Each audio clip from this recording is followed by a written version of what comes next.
¿no? No. La propia palabra nos dice, ¿no? Impuesto. Quitemos del contexto de, digamos, de la contribución que hacemos, del pago. ¿Qué cosa es cuando nos dicen esto está impuesto? Obligado. Es obligado, ¿no? O sea que cuando va implícita la palabra que decimos impuesto es porque es algo que nos han impuesto. No es algo que voluntariamente hayamos dicho, yo quiero pagar impuestos. Y si me piden que pague el 20, yo pago el 30. Si me piden que pague el 40, yo pago el 50. No creo que sea así, ¿verdad? Sin embargo, ¿qué sienten cuando pagan sus impuestos? Más allá de decir, híjole, pues yo preferiría no pagarlos, pero en realidad, en cierta forma, considero que sentimos como una tranquilidad, ¿no? Descanso. Un descanso, exactamente. ¿Por qué será que al pagar un impuesto sentimos un descanso? Porque sabemos que estamos cumpliendo con una obligación y que al cumplir con esa obligación, pues estamos precisamente contribuyendo a lo que son las cosas que tenemos a nuestro alrededor y que los gobiernos en sus diferentes ámbitos toman ese recurso para poderlo administrar, ¿no? Vamos a ver qué dice Dios respecto a los impuestos, ¿no? Bien, fíjense, ¿quién conoce este versículo? Seguramente ahorita que aparezca lo van a ubicar. Romanos 13, versículo 7. Dice, pagad a todos lo que debéis. Eso es lo que nos indica Dios. Al que tributo, tributo. Al que impuesto, impuesto. Al que respeto, respeto. Y al que honra, honra. Es decir, que el propio Dios, el propio Señor, nos indica que debemos cumplir con estas obligaciones. Al cumplir con las obligaciones tributarias, digámoslo así, porque ahí dice tributo, de ahí viene la parte de tributaria. Cuando hablamos de impuestos, contribuciones, tributos, todo eso tiene que ver con las obligaciones ciudadanas que tenemos. En realidad estamos cumpliendo con la voluntad de Dios, porque Él mismo nos enseña a hacerlo. Bien, bien. Fíjense, vamos a leer esta parte y ahorita les voy a decir dónde está, pero vamos a irlo leyendo poco a poco. Dice, procuraban los principales sacerdotes y los escribas echarle mano en aquella hora, porque comprendieron que contra ellos había dicho esta parábola, pero temieron al pueblo. Les había dado una parábola que iba dirigida a ellos, y viene después esta siguiente palabra. Dice, y acechándole enviaron espías que se simulasen justos, a fin de sorprenderle en alguna palabra, para entregarle al poder y autoridad del gobernador. Y le preguntaron diciendo, maestro, fíjense el tono que utilizan al preguntarle, ¿no? Maestro. Primero le dicen maestro, cosa que ya suena como un tono de escarnio, como de burla, como que no se lo están diciendo porque realmente lo llamen así.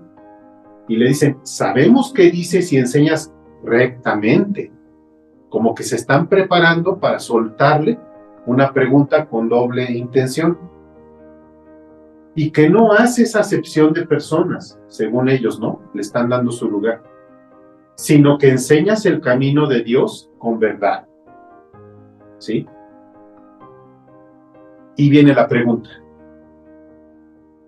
¿nos es lícito dar tributo a César o no? Y ahí está la pregunta. Mas él, comprendiendo la astucia de ellos, les dijo, ¿por qué me tentáis? Y ahí viene la respuesta. Mostrarme la moneda. ¿De quién tiene la imagen y la inscripción? Y respondieron ellos, de César. Esa es una moneda de las que se utilizaban en aquella época.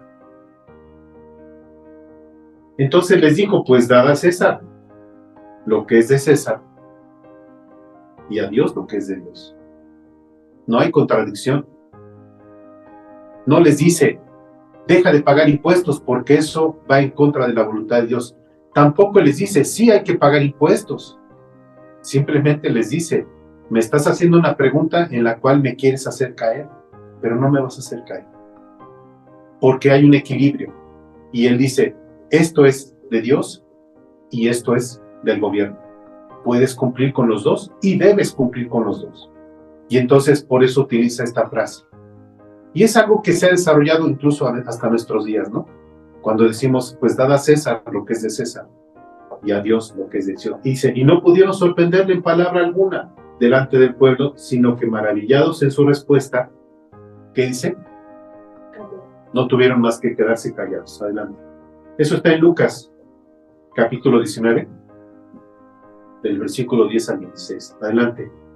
Pues miren, en la época del ministerio de Cristo, digamos que Judea, todo lo que era el pueblo judío, era dominada por el Imperio Romano. Y por tanto, entre otras obligaciones, debían pagar tributo o impuesto. Esta era una obligación de todos los judíos. Todos, absolutamente todos tenían que pagar. También los fariseos, también los miembros del Sanedrín, todos tenían que pagar impuestos. Pero aún entre ellos había una clase especial, que eran los judíos que cobraban tributo a otros judíos. Es decir, no siempre los romanos eran los que cobraban el impuesto, sino que los romanos se valían de ciertas personas del propio pueblo judío. Y estos eran los que se conocían como los publicanos o los recaudadores de impuestos. Es decir, ellos eran los que hacían, como quien dice, el trabajo sucio, el trabajo de enfrentamiento entre ellos. Los romanos no se molestaban, no se lastimaban, digamos, con ir a cobrar el impuesto. Le decían a otro judío, ¡hey, cóbrale a tu compañero! ¿Sí? Entonces, los recaudadores de impuestos, también llamados publicanos, frecuentemente eran odiados. Y vamos a ver por dos razones principales por las cuales eran odiados. La primera, pues era porque si de por sí era una carga estar dominados por los romanos, es decir, ya el hecho de ser un pueblo dominado por los romanos, pues ya era un lastre, ¿no? Ya era un problema, ¿no? Y tener que pagarles además impuestos, pues era particularmente odiado aquel personaje que, siendo de la propia nación, pues le cobraba para entregarlo a los romanos, ¿no? Es decir, oye, me cobras a mí, pero ni siquiera es para que esto sirva para los servicios que necesitamos acá los propios judíos. Es decir, los publicanos o los recaudadores de impuestos no cobraban contribuciones para mejorar las calles, o para que tuvieran agua potable, o para que tuvieran servicios, o para que tuvieran educación. No, era un dinero que ellos recaudaban y se lo tenían que entregar a los romanos. Sí, pero ahí viene la otra situación por la cual también eran odiados los publicanos. Su actuación era frecuentemente discrecional. ¿Esto qué quiere decir? Que si bien tenían que cobrar una cierta cantidad o un determinado, digamos, porcentaje o una tasa de impuestos, les dejaban libre los romanos para que dijeran, bueno, si quieres cobrar un poco más, pues cobra un poco más. Total, ¿no? Si tú les puedes cobrar más, a mí dame lo que me corresponde. ¿Ves? A mí dame el impuesto que me corresponde. Y de ahí en adelante, cobra lo que quieras cobrar o lo que se dejen cobrar. ¿Ves? Entonces, por eso, los publicanos eran particularmente odiados, porque la gran mayoría abusaban y cobraban más allá de lo que debían cobrar. Entonces, esta era la situación por la que ellos tenían este estigma. No todos eran iguales, no todos los cobradores de impuestos eran malos, había algunos que cobraban lo justo y tal vez se quedaban con una comisión o con alguna diferencia, pero eran conocidos precisamente porque cometían esta clase de abusos, ¿no? Entonces, de esta manera, pues era normal que cuando un publicano, es decir, un judío que cobraba impuestos, les entregaba parte de las contribuciones a los romanos, pero se quedaba con otra, pues poco a poco se iban enriqueciendo. Y se distinguían precisamente por tener mucho dinero. Y muchos decían, oye, pero ¿cómo es que este tiene tanto dinero si lo único que hace es cobrar impuestos? Bueno, pues porque de ahí se quedaban con una parte, ¿no? Situación que hoy podemos ver hoy en día. Creo que no hay Diferencia. No hay diferencia, desafortunadamente, ¿no? Pero bueno, vamos a enfocarnos en lo que ocurría en aquella época, ¿no? De esta manera, entonces, se enriquecían desmedidamente a costa de los propios compatriotas. O sea, eso era la razón por la cual ellos más odiaban, porque decían, te estás enriqueciendo a costa de mí mismo, que soy tu hermano, que soy descendiente de Abraham igual que tú. ¿Ves? Y entonces iban cometiendo abusos, ejercían corrupción y favorecían a quienes les convenía, ¿no? Si, por ejemplo, querían favorecer a un fariseo, le decían, híjole, pues a ti te cobro menos, pero hazme un favor y dame esto. O sea, había un intercambio, digamos, ahí de beneficios, ¿no? Entonces eso se prestaba, digamos, a la corrupción. Entonces, esta fama, pues decíamos que no siempre se aplicaba a todos, pero era realmente como una especie de estigma con el que tenían que cargar. Bueno, vamos a ver el caso de uno de estos hombres. Hay varios en la Biblia, ¿no? Otro que podríamos decir que es icónico es Mateo, pero vamos a centrarnos en el caso de Zaqueo. Zaqueo, vamos a hablar de Zaqueo. Dice aquí esta porción de la Biblia que ahorita vamos a ver en dónde se encuentra. Dice, habiendo entrado Jesús en Jericó, iba pasando por la ciudad, y sucedió que un varón llamado Zaqueo, que era jefe de los publicanos y rico, fíjense, jefe de los publicanos, o sea, no solamente era publicano él, sino que él tenía a su cargo, como en una especie de jerarquía, tenía otros publicanos que le reportaban a él, era como una pirámide, ¿sí? Entonces era lógico pensar que los publicanos que él controlaba no solamente cobraban contribuciones, sino que también le entregaban parte de esas contribuciones a él, porque él era jefe de los publicanos. Y además dice que era rico. Bueno, si nada más se dedicaba a eso, pues cómo es que era rico, ¿no? Bueno, dice, procuraba ver quién era Jesús. No sabemos aquí todavía cuál es la motivación que tenía Zaqueo, pero quería ver a Jesús. Pero dice, pero no podía a causa de la multitud, pues era de pequeña estatura. Y corriendo delante de la multitud, se adelantó y subió a un árbol sicómoro para verlo, porque había de pasar por ahí. O sea, dijo, bueno, no puedo verlo porque soy de baja estatura y la multitud es abundante. Pero si me subo a un árbol y me adelanto, desde ahí lo voy a poder ver. Entonces, aquí es Zaqueo el que quiere ver a Jesús. ¿Sí? Bueno, cuando Jesús llegó a aquel lugar, ¿qué pasó? Bueno, lo tuvo enfrente. De manera que dice, mirando hacia arriba, le vio y le dijo, hey, Zaqueo, date prisa. Y Zaqueo, pues, como que se sorprendió. Zaqueo se saqueó de onda, ¿no? Como quien dice, porque no se esperaba que el propio Señor le dijera, y hasta por su nombre, le habló por su nombre. ¿Quién le dijo, oye, te presento, Señor Jesús, te presento a Zaqueo? No, Jesús sabía el nombre de él, sabía quién era, lo había identificado previamente. Entonces aquí es donde ya empezamos a dudar si era Zaqueo el que fue a buscar a Jesús, o ese es Jesús quien realmente tenía planeado este encuentro con Zaqueo, ¿no? Aquí es donde encontramos esas cosas que la Biblia a veces no nos dice, pero que podemos entender por la propia forma en la que nos plantean las cosas. Dice, cuando Jesús llegó a aquel lugar, mirando hacia arriba, hacia el árbol donde estaba ahí Zaqueo, le dijo, Zaqueo, date prisa, desciende porque hoy es necesario. Fíjense, hoy es necesario que pose yo en tu casa. No le dice, oye Zaqueo, ¿no quisieras invitarme a tu casa? No. Le dice, hoy es necesario. ¿Cuál es la diferencia entre algo que es opcional y algo que es necesario? Que se debe hacer. Que se debe hacer, que es importante hacerlo. ¿Para quién era necesario que Jesús posara en la casa de Zaqueo? ¿Para Jesús? ¿Jesús necesitaba una casa para poder cenar y dormir? ¿Quién era el que necesitaba que esto ocurriera? ¿Zaqueo? ¿Zaqueo necesitaba recibir a Jesús? Tal vez. Pero si somos un poquito más perceptivos, diríamos que era necesario para que los demás vieran la situación. No solamente Zaqueo, sino para todos los que estuvieron a su alrededor. Entonces él descendió a prisa. Pues cómo no, si el mismo Señor le estaba diciendo, vete, mira, bájate. O sea, no es solamente que pudo verlo, sino que de repente el Señor se dirigió a él personalmente por su nombre y le dijo, vente, bájate, mira, hoy es necesario que yo pose en tu casa. ¿Qué implicaba posar en su casa?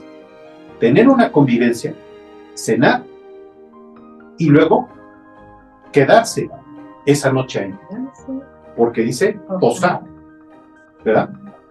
O sea, no era solamente quiero ir a cenar a tu casa, sino que me voy a quedar, hoy voy a dormir en tu casa, hoy me vas a invitar a cenar y a quedarme en tu casa, con otras personas que estaban ahí. Bueno, dice, al ver esto, pues lógico, ¿qué se puede esperar, no?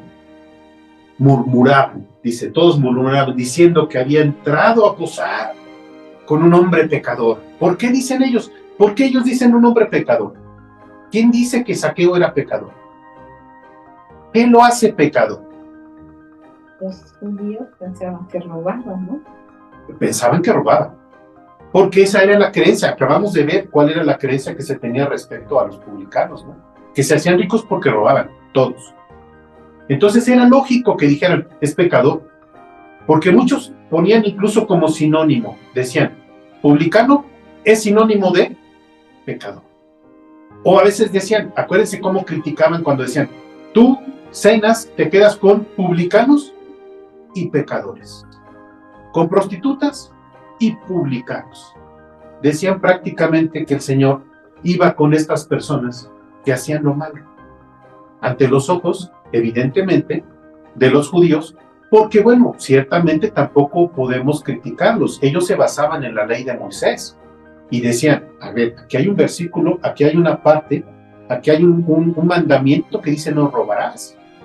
Y si este hombre es rico, es porque seguramente roba, entonces es pecador. Tampoco podemos decir que esté mal que pensaran así, pero posiblemente no tenían fundamento, nada les constaba, ¿no? Bien, entonces dice, entonces Zaqueo, puesto en pie, dijo al Señor, Señor, delante de ti voy a hacer una declaración. Y dice, Señor, la mitad de mis bienes doy a los pobres. ¿Cómo es que se sentía tan seguro de tener tantos bienes? Que decía, la mitad se la voy a dar a los pobres, o sea, voy a vivir con la otra mitad. No pasa nada, me es suficiente la otra mitad. Y si en algo, dice, y si en algo he defraudado a alguno, se lo devuelvo cuadruplicado. Ahora, aquí tenemos que desmenuzar estas palabras, porque creo que es importante que analicemos estas palabras de Zaqueo. Muchos interpretan que efectivamente Zaqueo robaba y se quedaba con lo que no le correspondía. Probablemente sí. Ni podemos afirmar que sea cierto, ni podemos afirmar que sea falso. Pero fíjense lo que dice, y si en algo, ¿qué forma de la palabra sí está aquí puesta? Es un sí afirmativo, es decir, está diciendo, sí, en algo he defraudado, pues es un sí en algo, es decir, condicional. No es afirmativo el sí, es un sí condicional. Hay dos formas de verlo. Una es que está admitiendo que sí hay algunos a los que les ha robado y les va a decir, a ver, que vengan los que digan que les he robado. Y si me lo prueban, entonces les doy 4 veces lo que les robé. 4 veces. O sea, si cobré más impuestos de los que quería cobrar, por ese excedente se los voy a devolver 4 veces. Y si lo hice durante mucho tiempo, imagínense, a lo mejor la persona hasta va a tener un modo ya para vivir con lo que le devuelva Zaqueo, ¿no? Esa es una forma de ver. Pero imagínense, también pongámonos a pensar, si de por sí Zaqueo está renunciando a la mitad de sus bienes, como que la otra mitad tal vez no le alcanzaría para devolverle cuadruplicado a todos aquellos a los que les hubiera robado, si es que realmente les hubiera robado, ¿no? Por lógica no alcanzaría, tal vez no hay dinero que alcance, si todo lo que tiene es producto de habérselo robado, pues si ya renunció de por sí a la mitad, la otra mitad difícilmente le va a alcanzar. Es decir, esto nos lleva a la otra posible interpretación. La otra posible interpretación es como cuando nosotros recibimos una garantía, ¿no? Cuando compramos un artículo y nos dan una garantía y nos dicen, tienes una garantía de 3 años de que no se te va a descomponer este producto. Y si se te descompone, entonces te lo cambio por uno igual. O te lo reparo. O te doy las piezas. O te doy un servicio. Esa es otra forma de entenderlo. Que el mismo Zaqueo dice, a ver, a mí compruébenme que les he robado. Sí soy un publicano, sí soy jefe de publicanos, pero si alguien me comprueba que le he robado, se lo devuelvo 4 veces. Pero si no me lo comprueban, déjenme tranquilo. Puede haber algunos que sí, y que me digan, oye, tal vez tú no me robaste, pero fíjate que fulano o perengano, que son los que te reportan a ti, ellos me robaron. Entonces dice, bueno, está bien. Pero se siente de alguna manera tranquilo, de que dice, pues, yo me va a bastar la otra mitad de mis bienes para vivir, y además para, como quien dice, ejercer las garantías que estoy dando en este momento, de que no hay realmente una situación demasiado incontrolable en cuanto a lo que yo tengo como posesiones, ¿no? Y Jesús, fíjense lo que le responde, dice, hoy ha venido la salvación a esta casa. ¿Por qué vino la salvación? ¿Porque Zaqueo decidió devolver lo que se había robado? ¿Porque dijo darle la mitad de sus bienes? ¿Por qué? Dice Cristo, por cuanto él también es hijo de Abraham. O sea, estos judíos a los cuales les ha tal vez robado son hijos de Abraham, pero él también se puede arrepentir, él también puede reaccionar. En realidad no es porque esté devolviendo lo que se haya robado, en realidad no es porque esté dando la mitad de sus bienes, es porque se está arrepintiendo y se está rindiendo y está reconociendo que tiene que confesar sus pecados. Y por eso dice Cristo, hoy ha venido la salvación a esta casa. Porque el Hijo del Hombre, dice aquí, vino a buscar y a salvar lo que se había perdido. Es decir, ¿por qué yo voy a buscar a un publicano? ¿Por qué yo voy a buscar a una prostituta?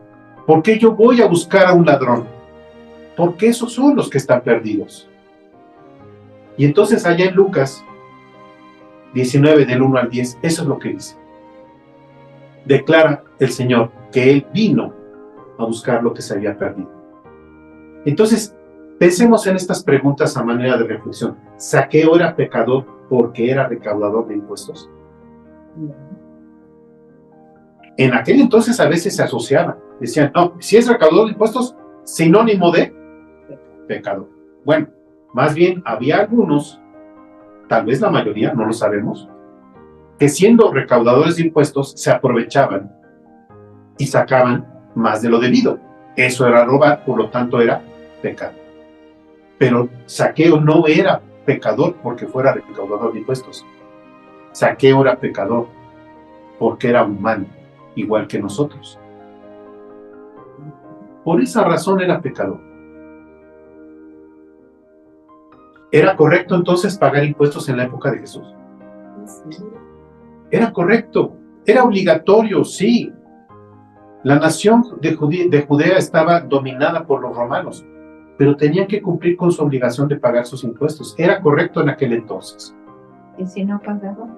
Pues si no pagaban, las penas eran muy sencillas. Cárcel,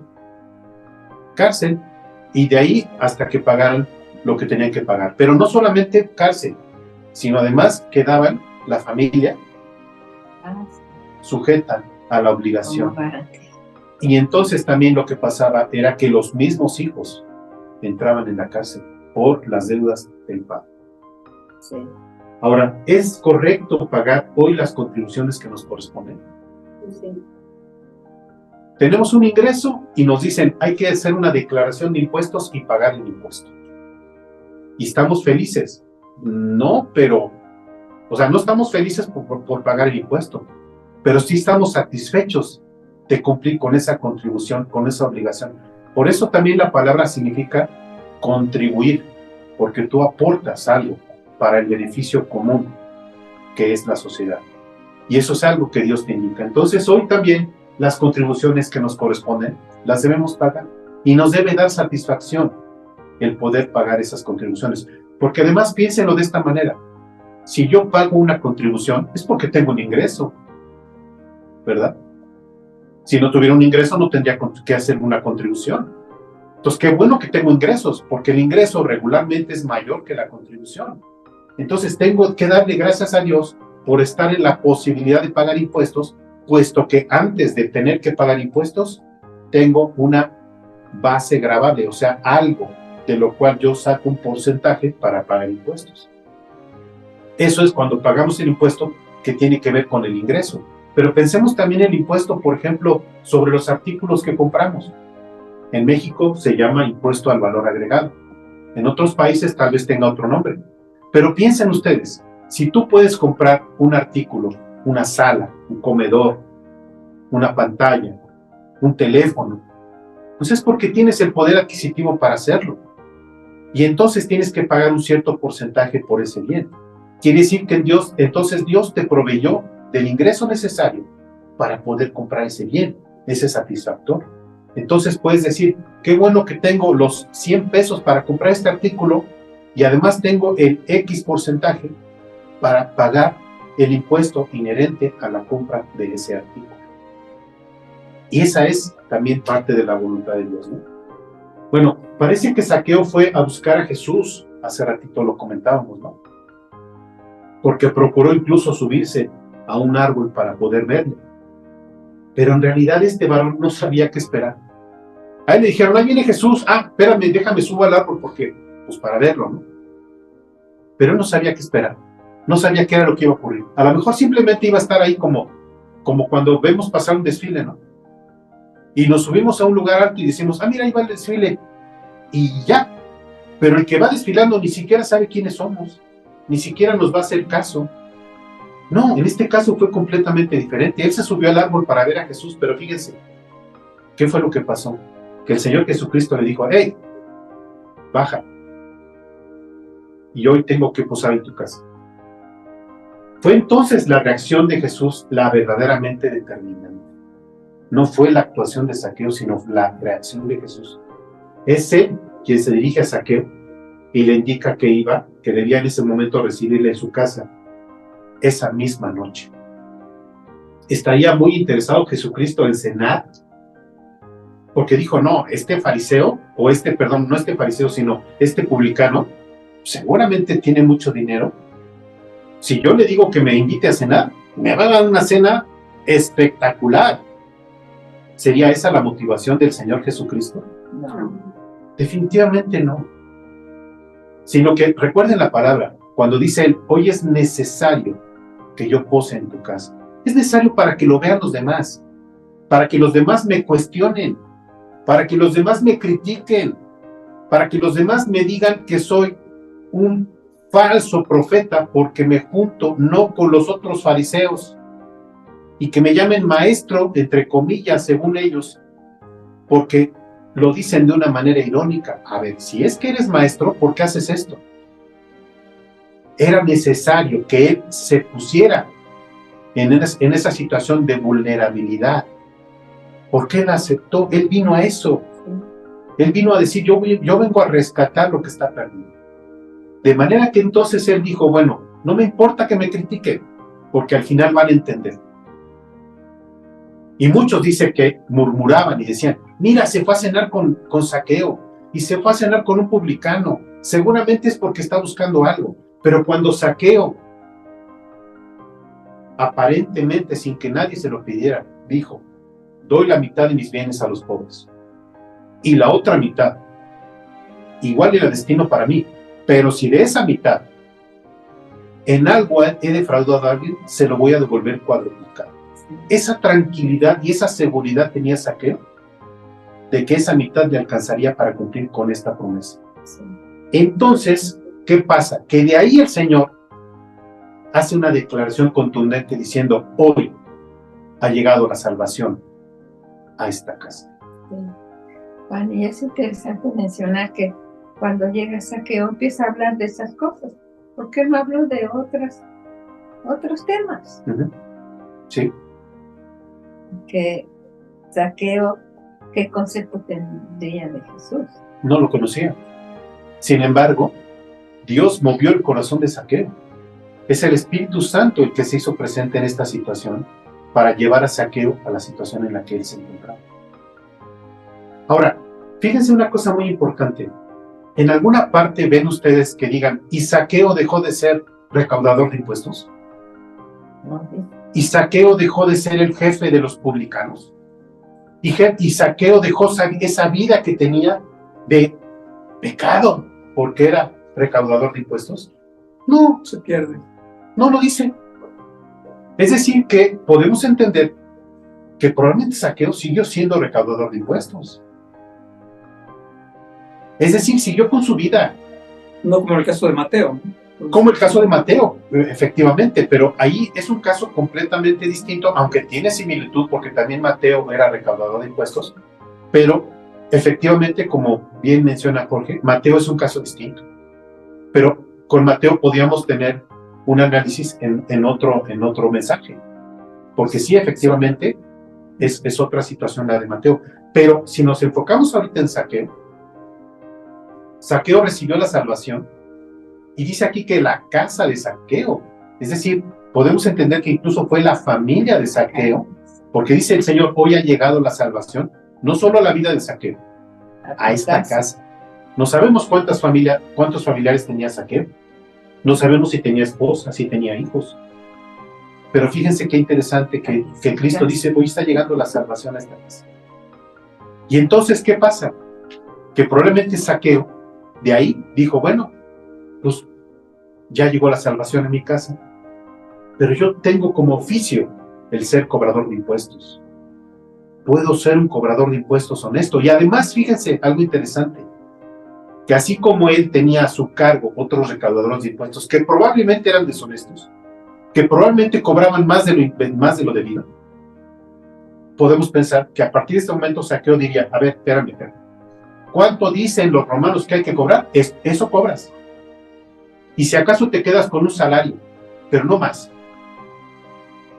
Porque seguramente aquí ya se puede aplicar lo que también vimos respecto al tributo a César. Zaqueo estaría ya en condiciones de decirle a sus subordinados, a sus colaboradores y probablemente a otros recaudadores de impuestos igual que él, o a otros jefes de recaudación de impuestos, podría decirles,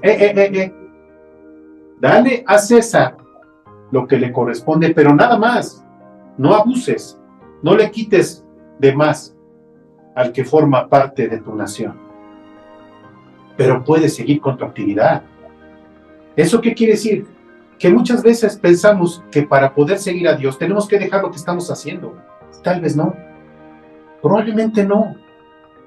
A lo mejor alguien es cantante, a lo mejor alguien trabaja en un banco, a lo mejor alguien colabora en una empresa, otra persona es un médico. Y a veces dicen, es que va a dejar esta vida para seguir a Cristo. No necesariamente tienes que dejar lo que haces. Si lo que haces es honesto, si lo que haces es correcto, o si lo hacías de manera incorrecta, pero ahora lo puedes hacer de manera correcta, síguelo haciendo. Sigue cumpliendo con tu obligación ciudadana. Sigue haciendo un trabajo honesto. Paga tus impuestos, cumple con la sociedad y puedes cumplir con Dios. No hay conflicto.